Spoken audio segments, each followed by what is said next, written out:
Some really good news. I mean this sincerely.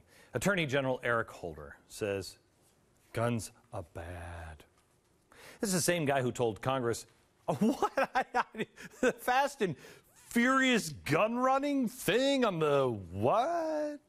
Of course, he didn't know a thing about it. He would never allow guns to get into the hands of Mexican drug lords. Absolutely not. Here's some interesting video now from Eric Holder, 1995. Watch. What we need to do is change the way in which people think about guns, especially young people, and make it something that's not cool, that it's not acceptable, it's not hip to carry a gun anymore. In the way in which we've changed our attitudes about cigarettes. You know, when I was growing up, people smoked all the time. I mean, both my parents did. But over time, we changed the way in which people thought about smoking, and so now we have people who cower outside of buildings and kind of smoke in private and don't want to admit it. Unless you're the president. That's it. Smoking equals shameful. And now that people have been convinced of that, Holder says we need to start convincing Americans at a young age that guns are bad. I've also asked the school board to make a part of every day some kind of anti-violence, anti-gun message. Every day, every school, at every level. One thing that I think is clear with young people and with adults as well is that we just have to be repetitive about this. It's not enough to simply have a catchy ad on a Monday and then only do it every Monday. We need to do this every day of the week and just really brainwash people into thinking about guns in a vastly different way. Brainwash people? I mean, is that me, or does it sound super creepy? Brainwash people. Go into schools and tell them every day how terrible and scary people who own guns are. Repeat this over and over and over and over again. Just like they do out of one of these far-fetched books. This is crazy. Oh, A Brave New World by Huxley. This is nuts. The book is all about brainwashing the public and suppressing individuality, you know. You're not supposed to have your own ideas. No, you're not supposed to have it. The students just nodded empathetically, agreeing with the statement, which upwards of 60,000 repetitions in the dark had made them accept, not merely as true, but axiomatic, self-evident, utterly indisputable. 100 repetition 3 nights a week for 4 years, 62,400 repetitions make one truth. Idiots, end quote. But this is just fiction. Holder isn't talking about just a nudge or a shove. No, he's talking about brainwashing people. He said it himself. Now, how does he plan to brainwash people? Listen. We are, quite frankly, fighting something that appears, every day on television, on the radio, in our popular music, in movies that these kids are exposed to. And so what I've asked is that the creative community in Washington, those ad agencies that create these snappy ads and make me buy things that I don't really need, devote that talent in a more constructive way so we can get at the minds of these young people. Wow, that sounds like Bernays and Goebbels, or the Bureau of Propaganda by Television and Feeling Picture and Synthetic Voice and Music. It's a government agency in this book. Wait a minute, what? Just a fictitious idea that somebody wrote about in the 1930s. No big deal. Holder is just taking a page out of Brave New World so he can brainwash American children.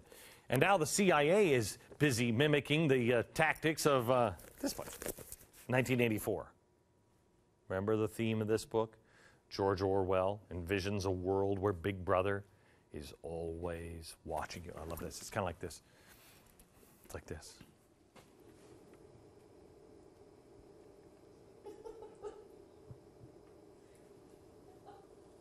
That's what it does. Yeah.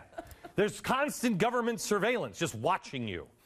On coins, on stamps, on the covers of books, on banners and posters, on the wrapping of a cigarette packet. Everywhere, always eyes watching you and the voice enveloping you, asleep or awake, working or eating, indoors or out of doors, in the bath or in the bed. No escape.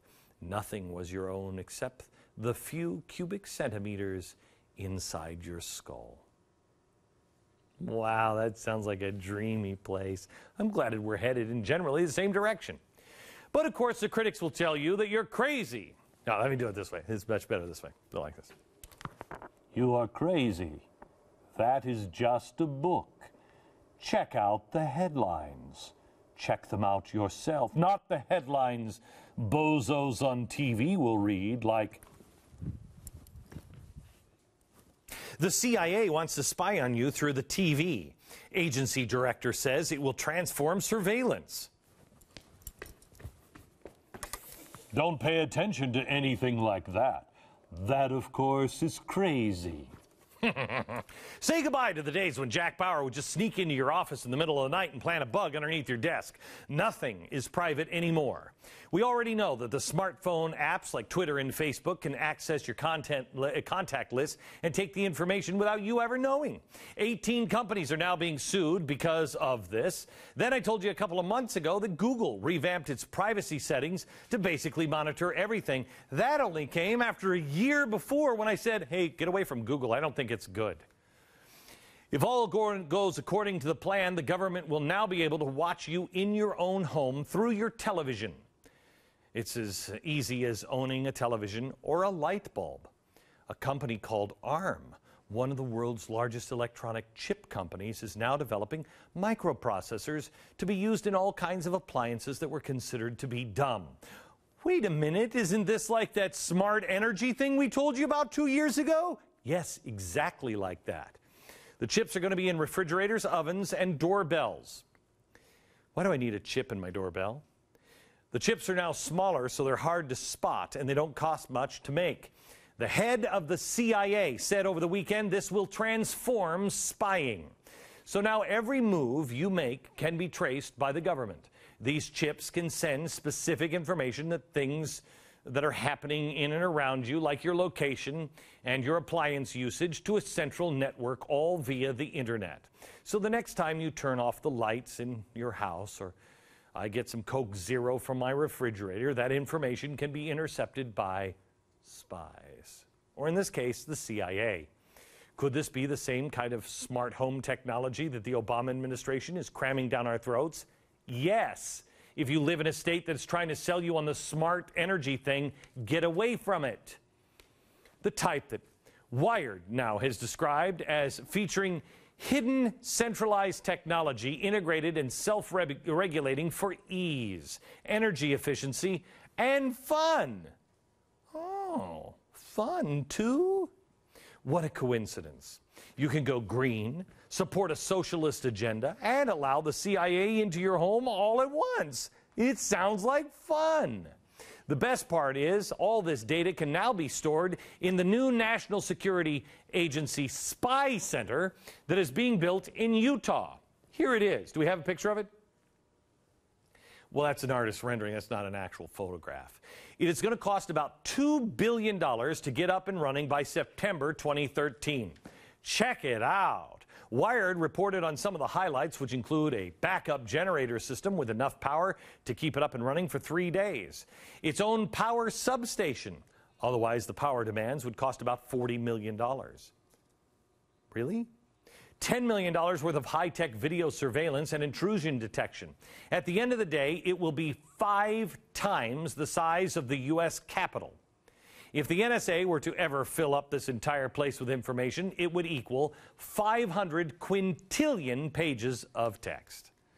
Why does the government need to have all of this on file? The government is tricking us into allowing them to spy on us, and we're gobbling it up.